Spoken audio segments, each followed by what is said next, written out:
আসসালামু আলাইকুম, সবাই কেমন আছেন? আজকে আপনাদেরকে আনারস মাখা খাওয়াবো।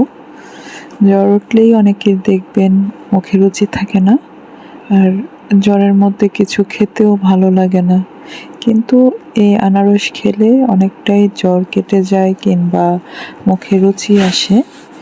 তো আসলে সত্যি কথা বলতে কি, আমি আনারস আগে তেমন পছন্দ করতাম না, মানে খেতেই চাইতাম না। কিন্তু বছর দুয়েক আগে শ্রীমঙ্গল গিয়েছিলাম। তো শ্রীমঙ্গল থেকে আসার সময় ট্রেনে আসছিলাম। তো ট্রেনে আসার সময় দেখলাম যে এক ফেরিওয়ালা মামা এই আনারস পিস পিস করে, মানে ছোট ছোট আনারস তো অর্ধেক করে বিক্রি করতেছে অনেক সুন্দর করে। তো দেখে পরে মামাকে ডাক দিয়ে বললাম যে মামা দেন তো খাই দেখি কেমন।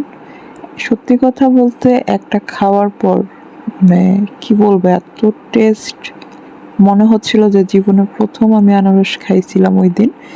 তারপর আমি আর আমার সাথে আরেকটা আপু ছিল, আমরা দুইজন মিলে কত পিস যে খাইছি মনেই নেই। খেতে খেতে অনেকগুলা খাইছি, কারণ শ্রীমঙ্গলের আনারস অনেক ছোট ছোট থাকে। আর শ্রীমঙ্গল যারা গিয়েছেন তারা তো জানেনই আনারসের সম্পর্কে, যে ছোট ছোট হয়, খেতে অনেক মজা, অনেকগুলা খাওয়া যায়। তো এখানে আমি নিজে বানিয়ে প্রথমে টেস্ট করলাম, অনেক মজা হচ্ছিল। তো একা খেলে তো চলবে না, পরে ঘরের সবাইকে করে দিতে গেলাম। এদিকে রাতুল ছিল, রাতুলকে গিয়ে বললাম, রাতুল খাবে না।